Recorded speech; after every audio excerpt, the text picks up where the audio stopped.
Surah yang ke 110. 110 ni surah An-Nasr. Surah ke apa An-Nasr ni? Idza jaa. Kita ngaji Quran jamin budak mula tidak start kita ni. Lepas teh ngaji dengan siapa dia? Dengan mak cik jarum. Lepas tu qul a'udzu birabbin nas. Qul a'udzu birabbil falaq. Lepas tu dia halih. Qul huwallah. Lepas qul huwallah tabati ada idza jaa. Ada. Kadang-kadang kita nama surah pun kita tak kenal nama surah tu. Kita kata surah Izzajah. Jadi surah Izzajah ni namanya surah An-Nasr. Nasr. Dia payah sikit kalau nak sebut dua-dua mati. Nasr. Kena bunyi ra tu, jangan nas. Kalau An-Nas jadi surah An-Nas tu, qul a'udzu birabbin nas. Nasr. Kena sebut Nasr. Makna Nasr ni maknanya pertolongan. Pertolongan. Itu makna An-Nasr, makna dia pertolongan. Jadi pertolongan daripada Allah Subhanahu Wa Taala. Dia panggil An-Nasr. Okey. Ada berapa? 5 ayat ke berapa dia? 3 ayat. Pendek ada 3 ayat. Macam sekali lah kita baca tu dah. Ini kita cuba baca molek dah. Sebuah kita duk ngaji selama kening tu. Bila kita baca Quran ni, kita kena jaga belakang. Tak boleh baca dengan mal lah. Inilah satu bacaan yang tak baik kalau kita baca main-main. Dia kena baca dengan bersungguh. Makna tajwid tu maknanya perelok sebenarnya, molek. Apa kita ngaji kita sebut tajwid. Tajwid ni maknanya nak sebut dalam keadaan ia betul. Tartil. Dan nak tiru, kena tiru lidah orang Arab. Sebab Quran ni bahasa Arab. Kena dengar tu usia Arab baca, baru betul. Kalau dengar orang Melayu ni, dia jadi Melayu. Kalau orang Melayu tu jadi lidah Arab, alhamdulillah lah. Kalau orang Melayu, dia tak tubik. Dia kena tajwid dia, tapi orang panggil lahjah Arab tak ada. Dia buat lebar supaya orang tua dulu kan. Misalnya kali idza jaa nasrullahi wal fath. Tajwid betul. Tapi lahjah Arab tak ada. Ni betul. Dia acik dengar tu salah ke tak kalau baca idza jaa nasrullahi wal fath. Dia sebut tu wa ra'aitan nasa yadkhuluna. Tidak bunyi gitu. Dia orang Arab disebut senggel sikit. Idza jaa, tidak idza jaa. Boleh tak beza kan? Wah, boleh beza. Orang Melayu idza jaa nasrullah. Dia idza jaa. Dia sengih sikit. Betul tak? Dah kita ngaji lagu tu, orang tu ajar lagu tu, jadi bunyi lagu tu. Tapi hamba suka ayat ceritanya. Kau topak dia balik, dia semayang, dia tak boleh semayang, dia kata balasah tu dia balik dia, orang tua tak lebar lah dia ni, boleh mengajar ke pasal budak jadi TMI tu budak kelik Mesir. Dia kata gapo dia dah tu baca Quran pogarak dia tu. Dia kata baca Quran pogarak tak sedap aku, dia kata. Dia nak sebunyi Melayu biar telung bunyi lega supaya Melayu. Dia tak ingat, dia ingat Quran ni orang Melayu, orang Arab. Jadi nak ayatnya hak betul bacaannya, tengok tu Imam Mekah, tu Imam Madinah, baru betul. Kita kata tak serupa dengan hak tu lebar kita. Hak tu lebar tak betul. Hak tu Imam Masjid Madinah, Masjid Mekah hak betul. Kena tanya hak tu sebuti tu dah. Kita baca dah ni dah. Bismillahirrahmanirrahim. Ni so lagi ni orang kita banyak reti dah. Ingat masa ngaji dulu dia kata ma tu ma, tidak ma. Bismillahirrahmanirrahim.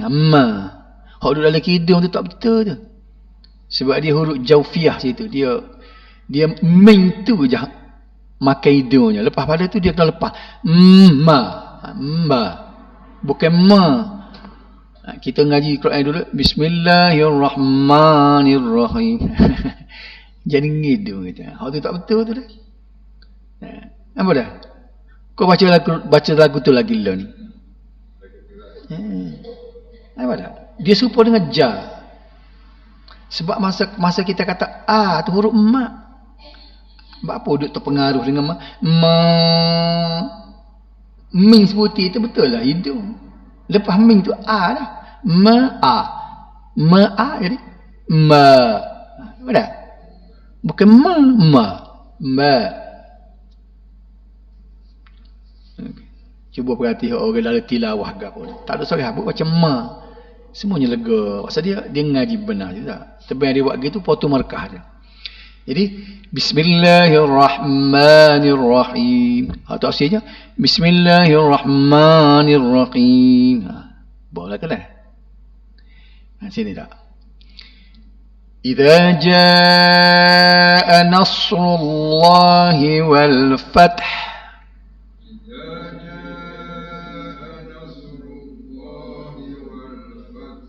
Ni dua nak suruh perhati sini. Nombor satunya mak wajib. Ni je pun dalam mak wajib ni. Mana tak boleh baca pendek. Kita nak cepat setara mana tak boleh buat. Idza jaa nasrullahi wal fath. Tak boleh buat.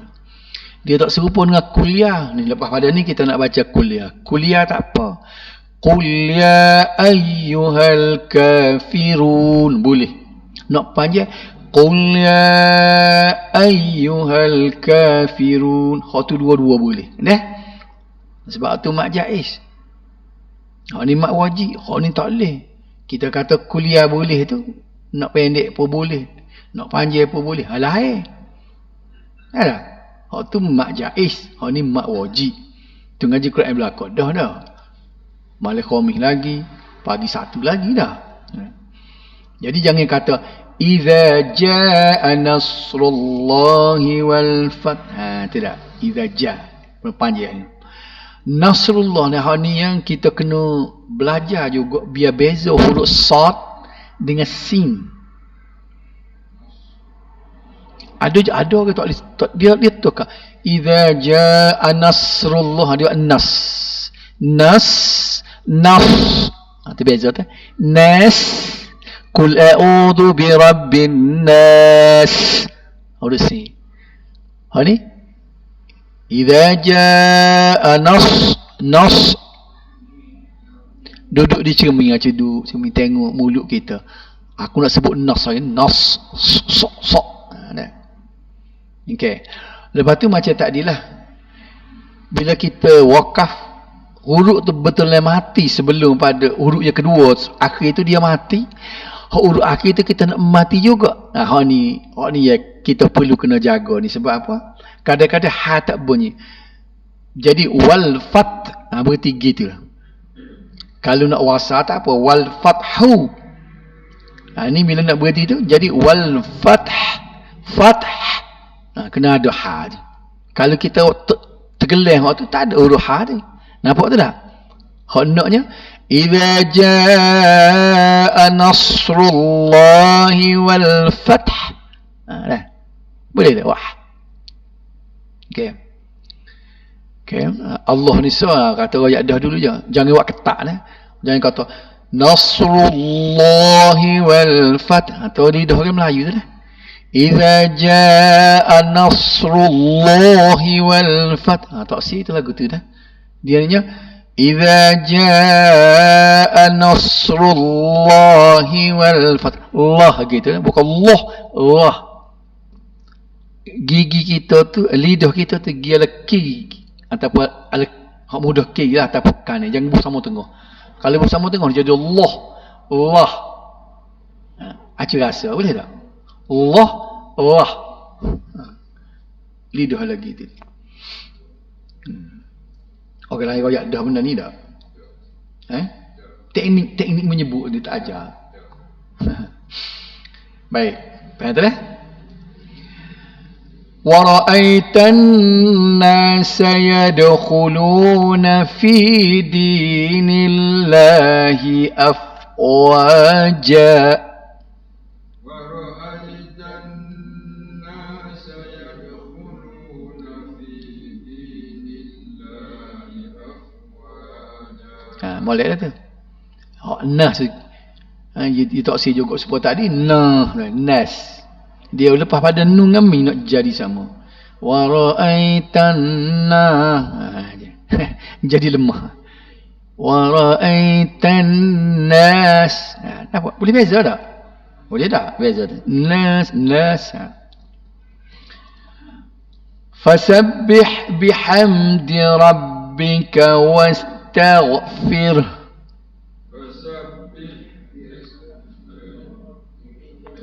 Astaghfir.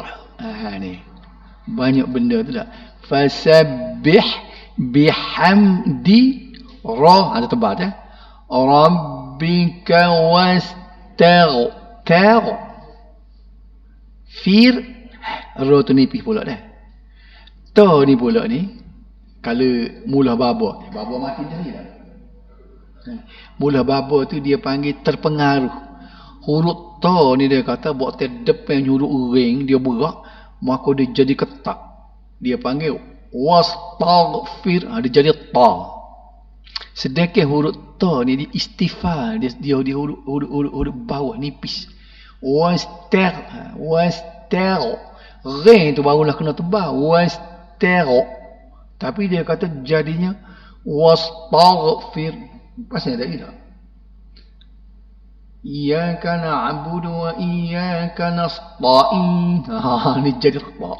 Sebabnya nak gagah di ain tu nyata pengaruh ain tak ada.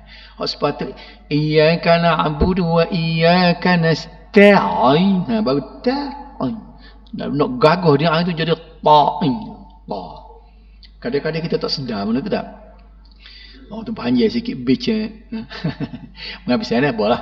Banyak dah tu royak. Galik juga gua ni kadang kecek tak teringat. Innahu kana tawwaba.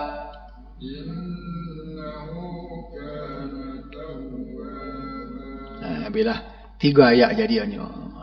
Jadi mudah-mudahan kita bolehlah baca dengan betul boleh buat sembahyang ni. Baik, kita nak tengok makna pula sebab pengajian kita ni nak belajar kalimah dalam Quran. Ni macam biasalah bismillah ni kita tahu semua dah. Dengan nama Allah yang Maha Pemurah lagi Maha Mengasihani. Baik. Ayat pertama ni bila disebut idza ni apabila. Perkataan idza ni kena ingatnya perkataan dia apabila. Tu kalau kod Melayu kita. Idza apabila. Ja'a ni maknanya telah datang. Ja'a. Jadi orang Arab ni kalau dah kita ni telah datang. Telah datang ayah saya. Telah datang ayah saya. Kalau kita nak kata gitu. Ayah saya bahasa Arab dipanggil Abi. Maka kita akan kata Ja'a Abi. Telah datang ayah saya. Kalau telah datang mak saya, ja'at ummi. Tak salah, takut jadi payah pula. Kalaulah abang saya mari, ja'a akhi. Mana ja'a belakang dah. Telah datang tu imam. Nak semayang ni. Ja'al imam. Mudah tak kecik Arab. Telah marilah Tuk Bila. Ja'al muazzin. Boleh rekod. Cari perkataan Arab kita tahu. Apa lagi tak tahu? Tak tahu banyak, tak tahu. Muazzin kita tahu dah Tuk Bila dah. Tu imam al-imam, ja'al imam. Jadi makna ja'a ni maknanya telah datang. Nasru tadi macam tajuk tadi, apa makna nas? Pertolongan. Nasr ni makna pertolongan. Kalau orang nama Nasir, maknanya orang yang menolong. Kalau nama Mansur, orang yang ditolong. Katakanlah orang ni dia mari tolong orang, maka kita kata dia Nasir, dia mari tolong.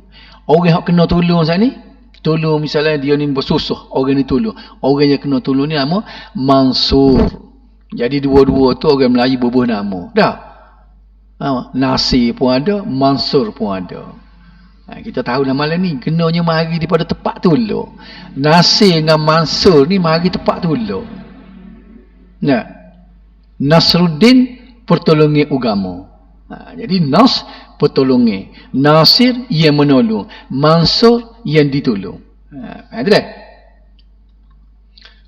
Allah ni Allah lah. Wa, tu tahu sok mudah, wa makna dia dan. Al-Fath, kemenangan, kejayaan, dia panggil Al-Fath. Baik, kita capu ayat ni duduk dalam ayat, perkataan-perkataan duduk dalam ayat. Idza jaa nasrullahi wal fath, apabila telah datang pertolongan Allah dan kemenangan. Faham tak? Jadi mudah-mudahan kita pun kalau kita buat semaya, kita ingat kita baca ni semaya-semaya, kita nak semaya duha alik pagi ke, kita semaya sunat, kita baca idza jaa nasrullahi wal fath. Gapo dia makna? Apabila telah datang pertolongan Allah dan kemenangan. Baik. Baik. Apa ayat ni turun ni, ayat nombor 1 ni. Ayat ini ditujukan kepada Rasulullah sallallahu alaihi wasallam sebagai peringatan daripada Allah tentang nikmat kepada baginda dan orang-orang yang beriman. Tuhan nak ayat ni. Usaha Nabi kita dengan sahabat duduk berjuang ni tiba-tiba berjaya. Bila berjaya tu kena ingat, itu adalah kejayaan daripada pertolongan Allah. Berjaya gapo sebenarnya? Ayat ni turun ni oleh kerana Nabi berjaya takluk balik kota Mekah. Bapa tu? Bagi siapa-siapa dia tak tahu ceritanya, kita kena ingat Nabi kita ni lahir di Mekah. Sebagai anak yatim piatu, besar situ menikah dia, umur 40, Tuhan latih dia jadi Nabi, jadi Rasul, terima wahyu. Situ dah. Maka tugas Rasul ni kena suruh pakai umat tu masuk Islam, bawa agama Tuhan. Maka berdakwahlah Nabi pagi, petang, siang, malam, keping anak beranak dulu, keping masyarakat Arab sekitar tu, supaya tinggal agama hok saka daripada tok nenek dulu duk sembah berhala, syirik, kufur. Nabi pun bangun royak tak betul kita ni masuk neraka, kerjaan ni, kerjaan syirik ni Tuhan marah. Tinggallah agama nenek moyang, marilah kita ni sembah agama Allah. Bukan mudah orang nak terima balah susahnya Nabi hidup. Mula-mula berdakwah cara susuk-susuk, lepas tu bila dah ramai barulah cara terang. Ada hak turut, ada tak turut. Susahnya Nabi kena seksa. Kalau kita baca dalam sejarah sahabat-sahabat, ada kena layu api, macam bila seri kena buah batu atas dada. Maka kerana jerih je keadaan terhinanya orang Islam di Mekah, kebetulan kota Mekah pula dikuasai oleh pembesar-pembesar Arab Quraisy yang kufur hak sembah berhala ni, maka perintah Tuhan supaya Nabi berhijrah pergi ke Madinah. Cerita kan, kita tahu belakang cerita ni. 13 tahun Nabi duduk berdakwah di Mekah tu. Pada masa tu tak ada lagi ibadat-ibadat supaya puasa. Tak puasa sebenarnya. Puasa tak ada lagi, duduk Islam saja di Mekah ni, semayang saja. Bila pergi berhijrah di Madinah tu, tahun yang kedua. Tahun pertama, tahun kedua baru turun perintah suruh puasa. Artinya umat Islam kalau duduk Mekah, tak ada lagi hijrah, mati Mekah, dia tak kena puasa lah dia. Tak gitu kan dah? Tak kena puasa lah dia. Matilah Mekah tu tak kena puasa dan semayang saja. Baik. Bila duduk di Madinah tu berkembang Islam, tubuh kerajaan situ, Nabi pun ada kuasa. Tika telah berlaku peperangannya, perang demi peperangan. Kebanyakan peperangan itu Nabi benar. Tiba-tiba tahun bila dia benih tu, Mekah tu duduk dikuasai oleh orang kafir lagi. Dia. Cumanya Nabi boleh pergi buat umrah, boleh buat haji dengan umrah. Adalah perjanjian macam-macamnya halal ke orang kafir, ceritanya panjang. Kira-kiranya tak sudah kalau Mekah tu duduk di bawah taklukan orang kafir. Sedangkan Baitullah tu duduk Mekah tu, kita nak pergi buat haji, nak pergi buat umrah dah. Maka tahun ke-8 Hijrah, dengan wahyu daripada Allah Subhanahu Wa Taala, maka Nabi kita pun bergerak pergi ke Mekah, tawar balik kota Mekah. Ni bila berlaku ni? Bulan Ramadan, kalau tidak silap 20 Ramadan tahun yang ke-8 Hijrah. Nabi mati 10 Hijrah. 2 tahun Nabi nak mati, pergi serang. Bolehlah takluk kota Mekah tu, sehingga orang-orang kafir sendiri macam Abu Sufyan sendiri pun, orang yang paling kuat sekali, orang panggil pembesar yang paling kuat sekali lawan Nabi nya Abu Sufyan lah. Dia sendiri menyerah kalah. Menyerah kalah. Maka bolehlah kota Mekah tu ditakluk oleh tentera Islam yang dipimpin oleh Rasulullah sallallahu alaihi wasallam. Baik. Kerana benda itulah Tuhan peringat mari ayat ni, dia kata idza jaa nasrullahi wal fath, apabila telah datang pertolongan Allah dan kemenangan. Artinya kemenangan, kejayaan yang dapat takluk kota Mekah tu adalah pertolongan daripada Allah. Dengan kelengkapan bala tentera yang kuat tu, itu adalah sunnah alam saja, sunnatullah. Tapi yang menjayakan, ni satu pengajaran kepada orang Islam kita, satu keyakinan, keimanan yang mesti kita ada.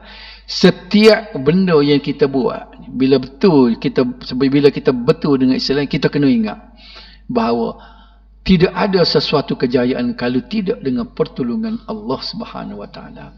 Tidak. Jadi sebab itulah mari ayat ni nak mengingatkan kepada Nabi, khususnya kita umat Islam ni, bahawa kejayaan itu adalah daripada pertolongan daripada Allah Subhanahu Wa Taala. Yang kedua, ini sebut tadilah, pertolongan di sini ialah berjaya mengalahkan musuh serta pembukaan kota Makkah. Siapa bila pergi tu tak payah perang Nabi pergi. Nabi pergi tu tengok kepada bala tentera Islam pergi tu. Hak mana duduk Mekah masa tu pakat serenda kat tangan belakang. Sehingga Nabi bui amanan, man dakhalal bait fahuwa amin. Siapa-siapa dia berlindung di dalam Masjidil Haram dekat kota Mekah tu, maka dia selamat, dia aman. Aku tak bunuh dia. Kalau duduk berkeliaran luar tu, dan ketentera Islam kena bunuh. Artinya apa? Mu nak lawan aku. Nabi istihar lagu tu. Kalau duduk luar, siapa-siapa dia duduk luar tu, nak lawan orang Islam, maka berdepanlah dengan tentera Islam. Tapi siapa dia yang nak menyerah kalah, maka Nabi kata sila masuk duduk dalam kota Mekah. Faham tak? Duduk dalam kota Mekah pula. Duduk di dalam Baitullah. Okey. Setengah daripada ahli tafsir mengatakan berita kemenangan dan berjaya menakluki kota Mekah dikhabarkan kepada Nabi sallallahu alaihi wasallam sebelum ia berlaku. Ini mukjizat. Sudah ada perkhabaran yang Nabi terasa daripada wahyu tu bahawa nak benar. Nah, diwahyukan oleh Allah tu. Rasa gerak hati Nabi tu, kita akan mendapat kemenangan. Nabi tahu dah nak benar. Inilah mukjizat dia. Ini di antara perkara ghaib yang diberitahu oleh Allah kepada para Nabi. Para Nabi pun kena ingat molek. Dia tahu perkara ghaib ni, bukan kederak-kederak dia. Allah mari bagi tahu. Nabi kita kalau dah tak royak, dia tak tahu. Kalau tidak, tak kalah pula perangnya. Dalam peperangan Uhud kita tahu kalah. Ada selagi hak Allah. Perang Hunain. Wa yauma Hunain id a'jabatkum kathratukum, dalam Quran itu. Ingatlah dalam peperangan Hunain, ketika itu kamu takjub, kamu bangga dengan ramanya tentera kamu. Tengok Tuhan. Benar kita sekali ni, puak kita ramah ni. Tak benar halal ni. Tengok. Makna pertolongan Allah. Jangan kita rasa kita kuat. Ni dia buat ngepi dalam pilihan raya. Benar puak kita cula molek dan ramah belakang. Tengok terak kalah. Jangan kita duk nampak dengan benda yang ada dalam genggaman kita, tentera kita, dengan kelengkapan kita. dengan segala yang ada, tapi nasrum minallah, pertolongan itu daripada Allah. Ini akidah. Ayat yang kedua dah. Wa ra'aitan nasa yadkhuluna fi dinillahi afwaja. Wa tudan. Wa acak-acak kali ni. Lama-lama jadi ingat kalau perkataan tu. Wa dan. Ra'aita, engkau lihat. Ra'aita ni engkau lihat. An-nas, manusia. Kita jumpa dah kayak bang ni. Surah An-nas, surah manusia. Yadkhulun, masuk. Fi, dalam.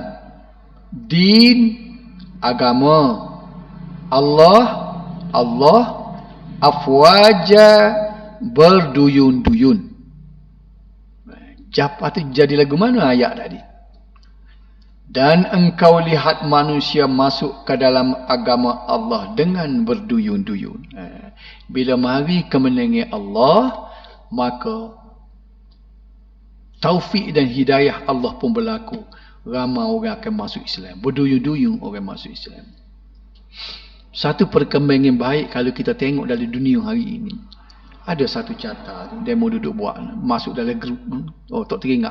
Patut kena tahu waktu kita tidak sih benda lagu tu. Dia buat carta ni.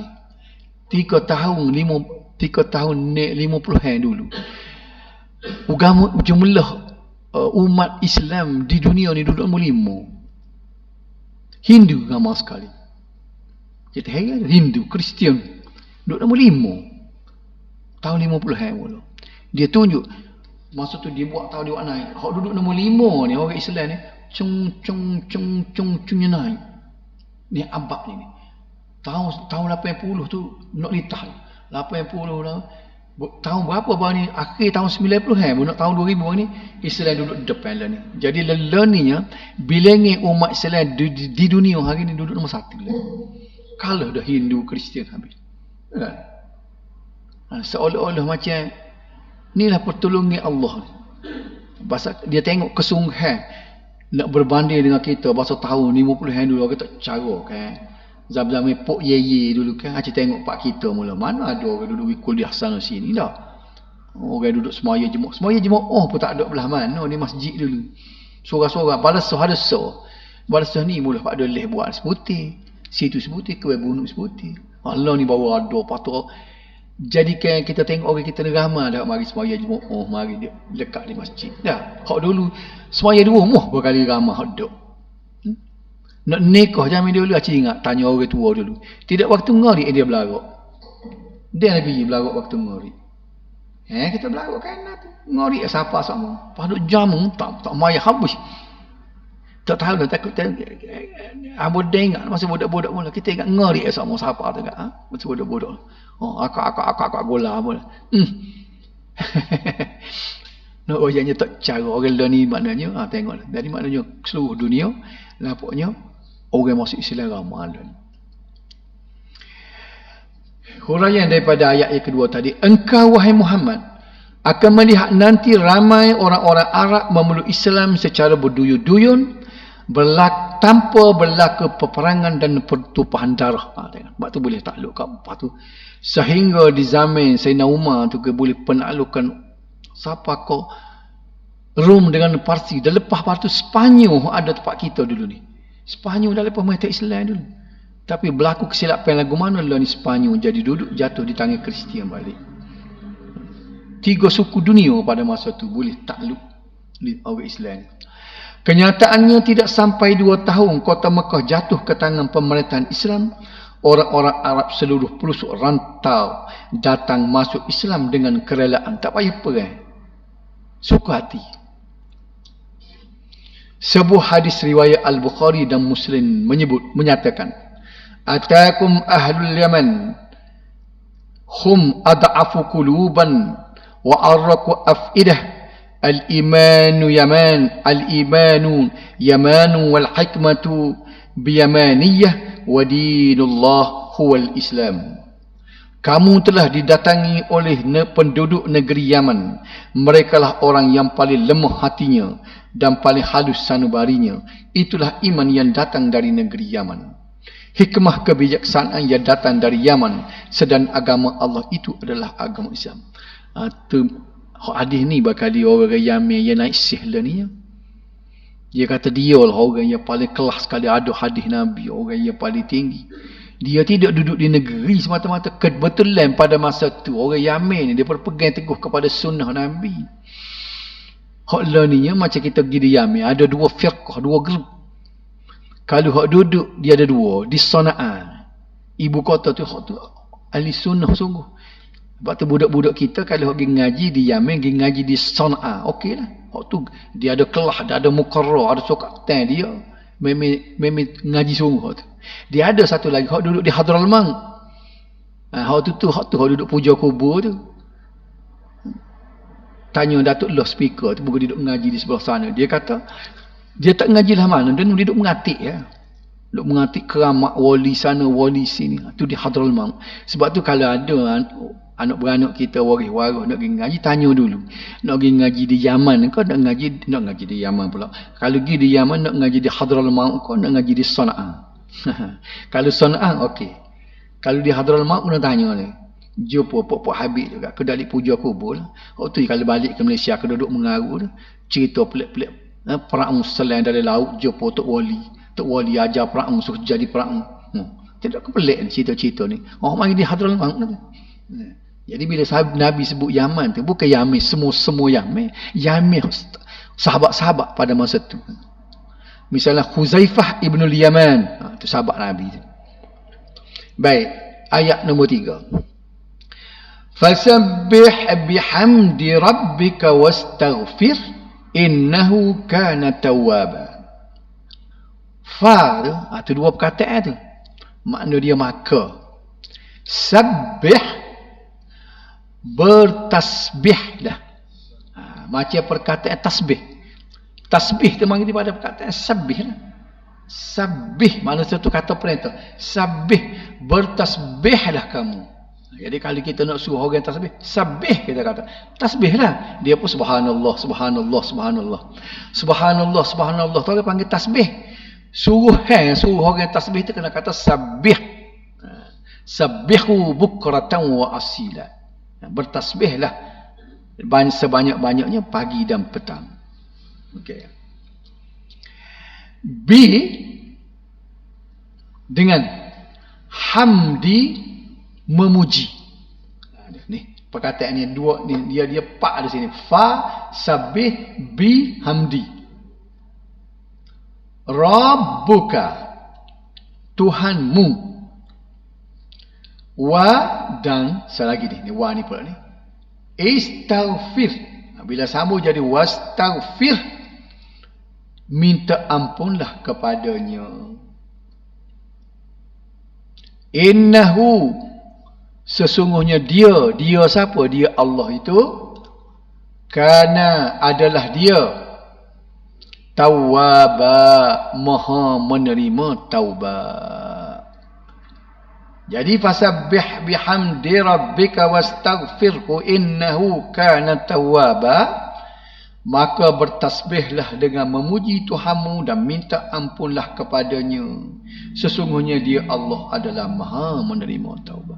Itu dia orang panggil perayaan. Orang-orang Islam bila boleh kejayaan ni cara dia merayakan kejayaan. Iaitu dia bertasbih memuji Allah.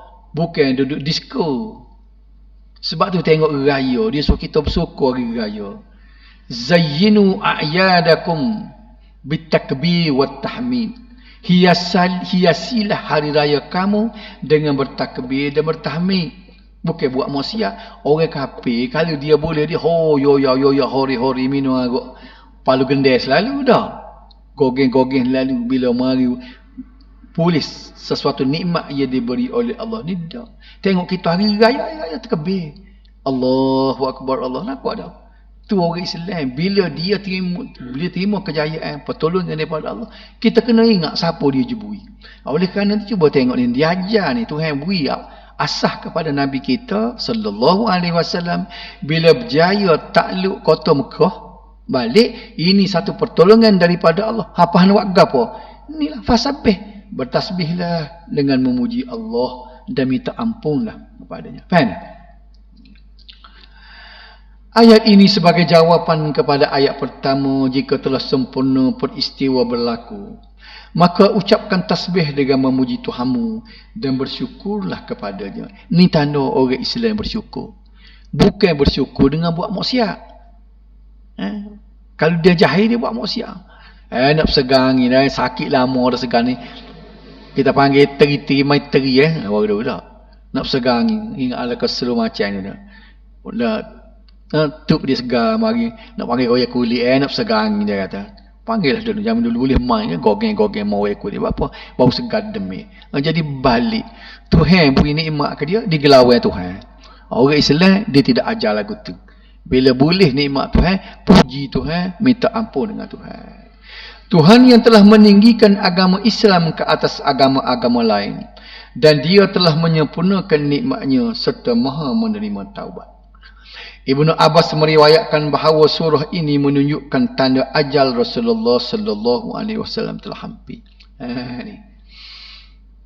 Maka Aisyah mengatakan bahawa kemudiannya Rasulullah setiap kali solat bagaimana membaca di dalam rokok dan sujudnya. Ini nak ajar dari sujud ni, kita jumpa dah dulu dalam Bulughul Maram, kita baca dulu. Hadis riwayat Bukhari Muslim. Subhanaka rabbana wa bihamdik Allahumma ghfirli. Subhanakallahumma, dia ada selagi riwayat dia ada ma di sini kan. Subhanakallahumma rabbana wa bihamdik Allahumma ghfirli. Kalau gini, kalau hamba baca berbuhumma sini, ada riwayat lain tu, riwayat Abu Dawud kita ingat. Subhanakallahumma rabbana, subhanakallahumma sini saja. Rabbana wa bihamdik Allahumma ghfirli. Bila nak baca hak ni ketika sujud dengan rukuk. Nabi kita sallallahu alaihi wasallam sebelum turun ayat idza jaa nasrullah, ketika rukuk dia baca subhana rabbiyal azim wa bihamdih. Ingat dah? Kita dah baca semua ni. Tidak baca tu kan ni? Wah, baca tu ke? Ketika sujud subhanallah. Apa dia? Sujud. Subhana rabbil azim wa bihamdi, subhana rabbil a'la wa bihamdi. Nah, hak tu Nabi baca, itulah amalan Nabi straight tu.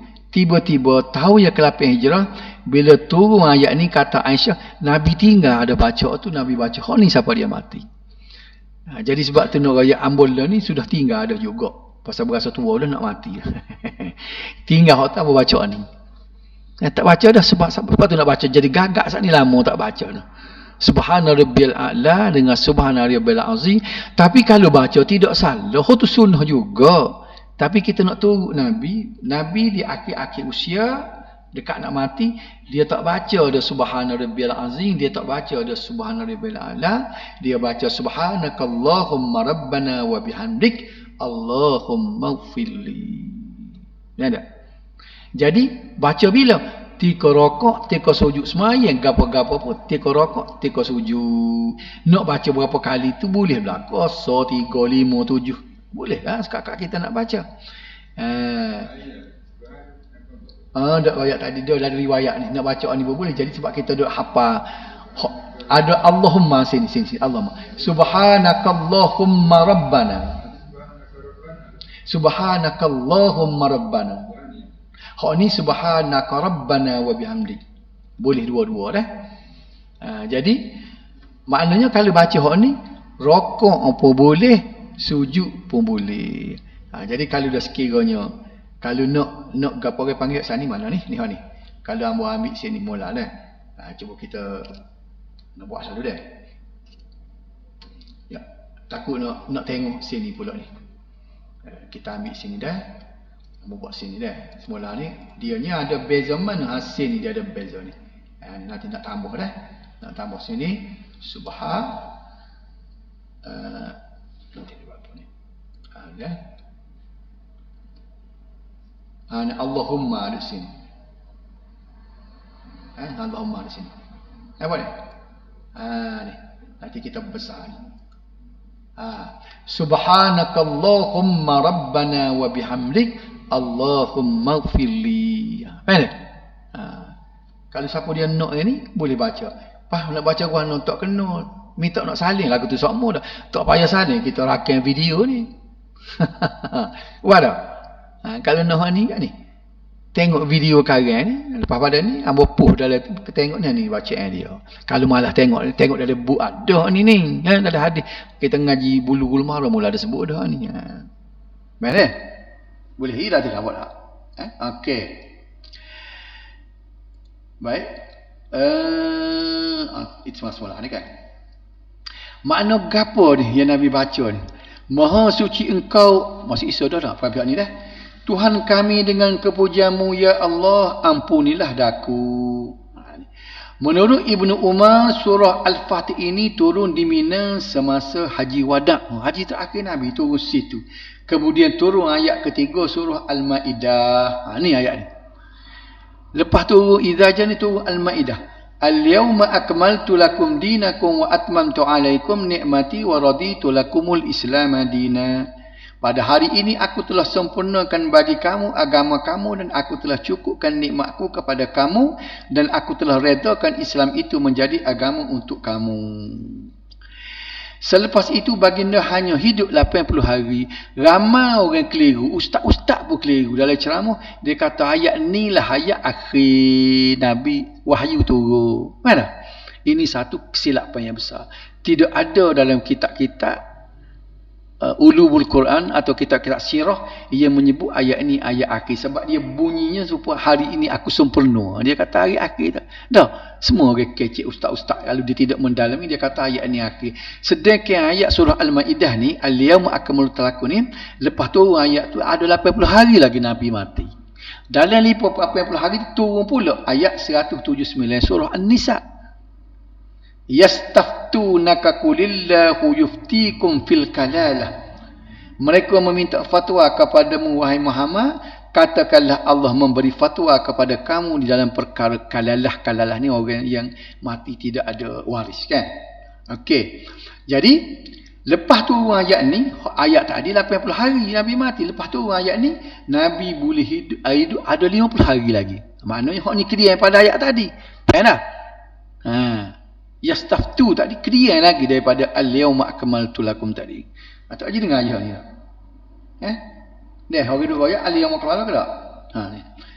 Dalam gotu kita ulumul Quran sebut dah ni. Baik. Lepas tu kemudian turun pula ayat 128 surah At-Taubah. Laqad ja'akum rasulun min anfusikum. Orang dah hafal semua laqad ja'a. Laqad ja'a ni turun kedian lagi pada al-yawma akmaltu lakum. Sesungguhnya telah datang kepada kamu seorang rasul dari golongan kamu sendiri. Ini ayat akhir surah At-Taubah ni, iaitu Nabi Muhammad sallallahu alaihi wasallam. Selepas itu baginda hanyalah hidup 35 hari lagi Nabi nak mati. Kan jauh tadi 80 dah. Nabi ada 35 hari lagi nak mati. Kemudian turun pula ayat 281 surah Al-Baqarah. Wattaqu yawman turja'una fihi ila Allah sapakah summa yatawaffakum sapakah habis kan. Dan peliharalah diri kamu dari huru-hara hari kiamat yang padanya kamu akan dikembalikan kepada Allah. Lepas turun ayat ni Nabi hidup 21 hari lagi. Tiada lagi ayat diturunkan selepas itu. Jadi kesimpulannya ayat mana ayat akhir?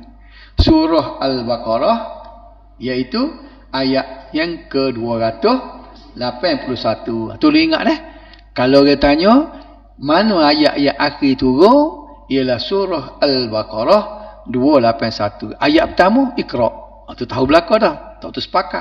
Ayat pertama Iqra, ayat yang akhir sekali surah Al-Baqarah 281. Tidak? Tiada lagi ayat yang turun. Barulah kita sambung ayat surah yang ke-109 minggu depan ni, surah Al-Kafirun, maknanya orang-orang kafir.